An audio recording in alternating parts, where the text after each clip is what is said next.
Hey everybody, Texas Strobe here, Lance's Performance Shop, Lone Star, Mopars.com. This is going to be a real quick, and I do mean that quick, especially by my standards, KC tool haul. The reason for that is twofold. Number one, there were a couple of issues here, and number two, I was about to just throw this thing into use, and I thought, you know what, I think I'm going to probably trash it.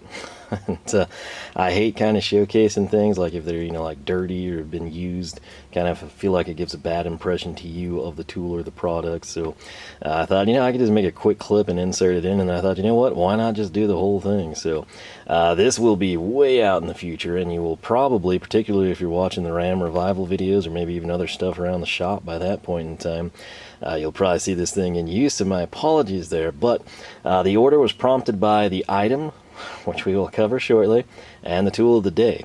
And so let's just go ahead and get started here, I guess, with the tool of the day. So tool of the day right here, this is obviously from Heyco, as you might have imagined by the box.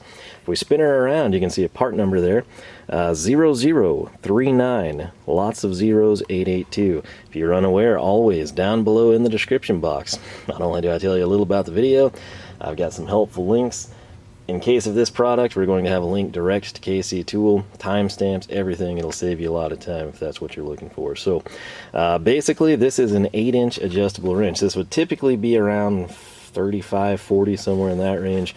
Tool of the day, don't hold me to this, I want to say it was under 25. It might have been like $22.99, but that's a rough price range. Pretty good savings. And when we open this up, maybe you will see why I wanted to pick it up.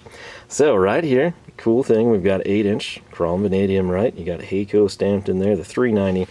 Now you're thinking, all right, made in Germany or is it made in Ireland? What's it going to be? We know Heyco does both of those. If that doesn't look like Germany or Ireland to you, there's good reason. That says it is made in Spain. Now instantly, I know what some of you are thinking when you see made in Spain, and you would be on the right track. Now coming up here, you can see very smooth, very solid mechanism. There's no slop in this, particularly compared to like a Crescent or some Chinese knockoff. Spinning it around, we've got a scale of 0 to 30 millimeters. Now, if you know adjustable wrenches and you know Spain, you're probably thinking, hey, was that made by Irega? That is the case. So, not Germany, not Ireland, but Spain. Irega makes some really good adjustable wrenches. What my logic was, is this was pushing me closer. While this prompted the order, the item that we're going to showcase here in just a little bit at the end of the video is actually what I really, really needed. And this got me ever so closer to tool of the day. What I plan to do with this is actually throw it in the Challenger. I'm not a huge fan of adjustable wrenches, but in the event of like roadside repair type of a thing, where you're going to have, say, limited sockets and or wrenches, this comes in very handy. Case in point, let's say we have a belt slip off or something stupid, and we need a 13 millimeter socket, probably going to have that, but are you going to have a 13 millimeter wrench on you? Just kind of depends. But with this, you kind of cover the basics. This is one tool replacing a great many. So essentially we can get our socket on the bolt head, we can put this on the back side on the nut and go to town. Also helps in those weird cases where you have like 13 millimeter head on the bolt, 15 millimeter nut, that kind of weird stuff, right? So that's really my logic there, was this was going to go in the Challenger. So with that in mind, I was like, you know what, if I'm getting that, and I still needed at this point just like $8 to $10 I think to get free freight, and I was like, if we're picking that up for the car, let's get some other things that'll come in handy for it. So with that car, it's modern, don't have as many issues as the old cars. I was thinking, what would I need? And I thought maybe pliers and maybe something to cut wires, because there's a lot of aftermarket add-ons I've done in terms of the electronics department. So if I can find where I placed them, we will showcase two pliers here for you. I'm just going to throw them down both right now, because they're kind of the disappointments. These, you're probably seeing them, especially if I do that and you didn't pay attention to the label. You're probably looking at these and you're like, oh, Knipex NWS, what's the problem? Why would you be disappointed with these? Well, if I flip it back over, you can see it's Gedore. Part number there, 8245-200. That's going to be 8-inch, if you're unaware. that would be their combination pliers. Essentially, I can grip and I can cut. It's kind of an ideal thing. 8-inch, 7-inch, you sort of have like your sweet spot, 6.5 to 8 for like multi-purpose roadside crud usually. I was just going full-on grip down, bearing power, with the logic that these would then be my kind of like dedicated side cutters for the vehicle. Part number on this one, 8314-160. They're 160 millimeters. Retail price right now, $25.76 and $22.24 respectively. Now, you're probably thinking like, you haven't even opened these. What's the problem? You know, are they defective? No, but it's one of those things where, since I was throwing this in the Challenger, I kind of try to like color code things in the event that I ever have the car in, and I grab tools from like the trunk or the tool set for that vehicle, which I'm prone to do, particularly like when you need a double on something. I wanted them to be blue. I thought that would tie in well with the car, not just because it's a great color, but because it's like color coordinated here, okay? Trust me, I've got a system and it works well for me. So, when I ordered these, both of them had the Gedore blue grips, which it's not just a color thing. It's not like a Channellock dip. It would be like this on their combination pliers. If you can't tell, which I'm sorry, these have been used, so they are a little dirty and kind of dinged up, but this has an amazing texture to it. Not the Cobolts. I always want to call their cutter, their bolt cutter, the Cobalt, but the little compact bolt cutter we brought in, it has this same kind of like a petty blue dipped handle, but it's textured. And I don't know what it is, but I've really come to like these even more so than people's comfort grips, and certainly more than the plastic grips. With that being my intention, it wasn't just like, hey, I kind of need these around the shop. This is like, this is going to go in a car. That's going to be perfect. It's going to be great. You know, like if I get like oil or antifreeze or crud on my hands, it's going to give me a little extra grip. I was gun-ho about it. That's why I stacked both of them on, not just one that would have sufficed for the free freight. And I think it's Memorial Day weekend right now, so probably on Tuesday I'll shoot KC Tool an email, see if they have those available, and if not, you know, figure out what to do. Probably send these back, swap them. If not, I don't really know what I'm going to do. But the reason that I didn't want to go like with the full-on overkill Gedore comfort grips, which are nice handles for the car, which these actually match it better than the petty blue, you know, like textured grip. We're going full aesthetic here. But again, when you're in a vehicle and you're going to be doing repairs on the side of the road type of a thing, like worst case scenario, you're never going to have anything go wrong on like a perfectly sunny day unless, you know, it's like 120 degrees outside and humid. But typically stuff's going to happen at nighttime, in inclement weather. You know, like everything compounds in the worst way possible when stuff seems to go wrong. I don't want to have a super cool, nice pair of tools here that cost like sometimes almost double, you know, what you could pick these up for, and have it left on the side of the road. All right, that's my logic. And as much as I love these, as perfect as they are for the car, opted to go with the cheaper option, right? And subsequently, I'm going to hope that they have that available. Maybe it's like a cross part number. And then if we get to a point where I'm looking at them and it's like, let's say these collectively were 40 bucks, and this style right here would collectively be 50, and this style right here would collectively be 51, or in some weird cases like cheaper than that for whatever reason, and then we'll make our decision. But that's kind of the route that I want to take. These actually would be good candidates to just go, but I sort of want to keep them in the shop, kind of do some tests and comparisons way down the line. So these were not the fancy power cutters. Like anytime on Gedore you see those arrows there, that's like, hey, cut here, these are special. These were like the cheap ones. These were their bargain basement versions, if you will. Interestingly, a while back, the same thing I think happened to me, and I had to kind of like inquire, like, hey, what's the deal here?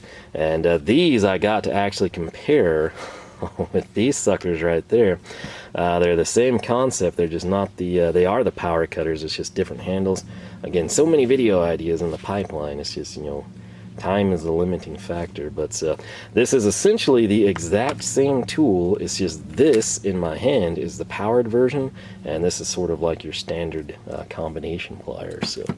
So would have been super excited about these, would have been bragging about how much I love that grip and the value, but as things stand, it's not quite what I was hoping to have accomplished with the purchase, hence the like semi-disappointment. Now, what I'm stoked about and what I'm literally going to go wedge into place and put into service right now is also from Heyco. It's going to be a part number you're probably not going to recognize, and it's got a ton of zeros in it too. Good lord, this is worse than the first one.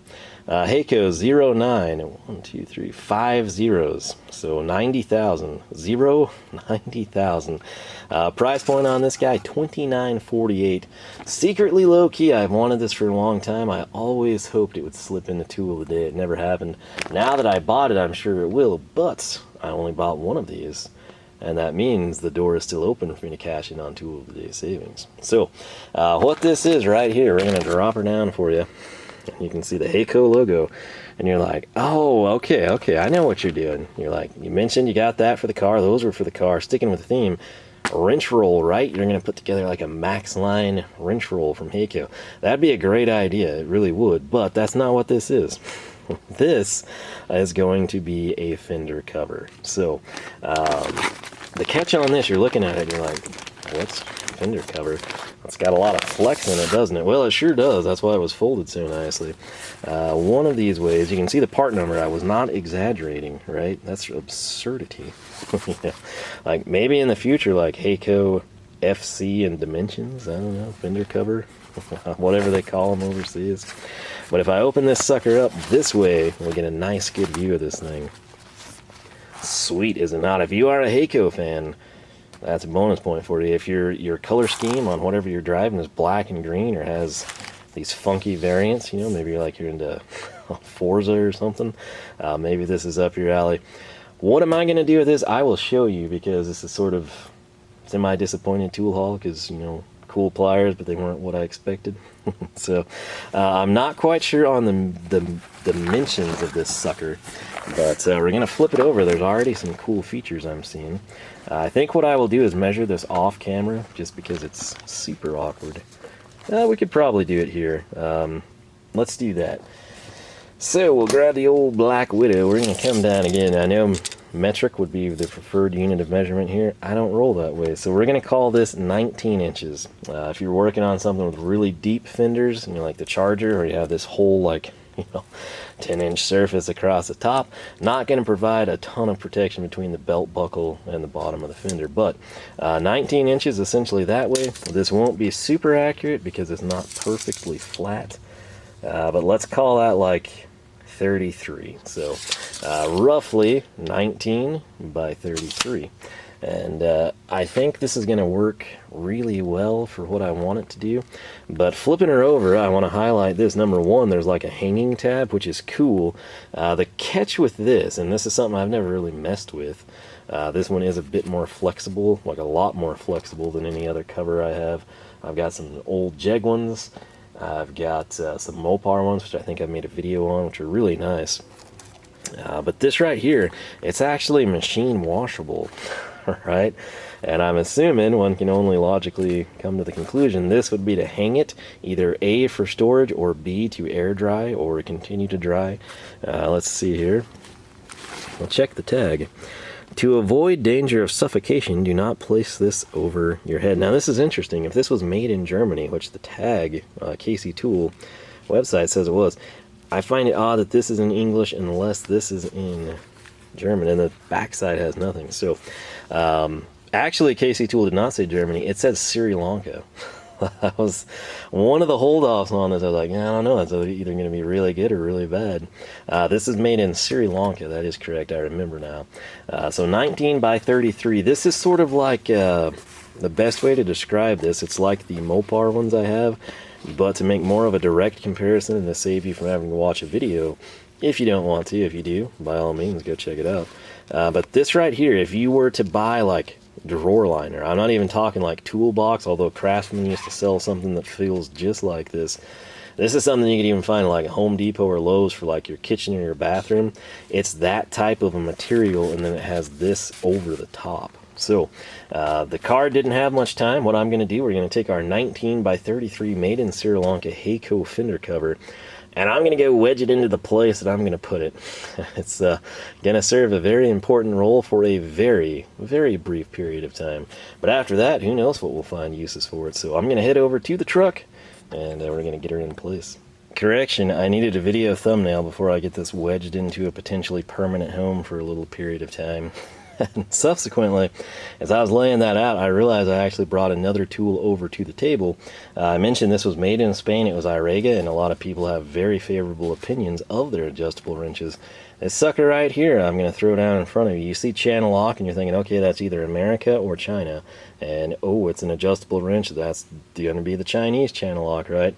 Well, check this out. In addition to having their logo branded, and we've got SAE Imperial on this side, fractional, whatever you want to call it, you got metric on this side. It's also 8-inch. If you pay attention to the design, though, or I guess it's a 10-inch wrench, my apologies, 250 overall. Metric there for you. There's the part number. This is one of their wide-ass wrenches. That's literally what they call them. I'm not trying to escalate this to non-family friendly. It's just pronounced that way. That's how this is described. Hanging hole on the backside just like that one. This, though, if we flip the Channellock to this side, you can see code blue, which again, typically people see code blue, they assume overseas, as in China. Not the case here. If I turn her up this way for you, Spain. That is right. This was my first-hand experience with an Irega adjustable wrench, and I've got to say I've had zero complaints with it. Again, I try not to use adjustable wrenches unless it's like a bind or something, you know, where like maybe I have 1 7/8 wrench to my name and I need something on the backside. That's when they come in, particularly larger sizes. On the road, however, they serve a way more important role. It's kind of like, get me out of this bind, I'm ready to go. But I have zero complaints with this thing. That's why I knew I would be a fan of this adjustable wrench. And again, the padded handle is actually super nice on this one, if you were curious. Again, video on that somewhere back in time. But this is the same thing. It's made by Irega in Spain. And the main thing with me and adjustable wrench is, while that has play, I wouldn't call it slop. Many adjustable wrenches suck, and when you really have to like tighten down, again, if my goal is I've got a wrench or I've got a socket on this side and I need this to stay in place, if gravity won't do it, or I don't have anything to lean it up against like the block or something, or a frame rail, if we have to come in from the bottom side, I need this to be able to grab well enough to not just drop off. And when you tighten down on those cheap ones, is when you run into issues. Anyway, only have like 2 minutes or so left probably, so I'm going to run over to the truck, show you what this thing's going to be doing. A little intermediary filler here for you. Got it on the duster, and I can tell you right now, I've got it positioned a little bit lower, mainly just so the logo would show up for you. But with the duster, which does have way narrower fenders, at least compared to a B-body, I guess compared to a modern car, the duster would have fat fenders, so I guess this would fit modern stuff even better. But there's quite a bit of overlap up top, I'll show you. But again, the main thing with the fender cover, you want it to protect the top of the fender, the side of the fender in particular, like where your belt buckle, your hands, any tools you're holding might kind of come in contact with the paint, potentially damage it. But right here, pretty nice. Again, the overlap here is really good. Again, the duster, not near as fat of a fender as a B-body. That's about it that we're going to have to worry about. And then again, lots of protections for me.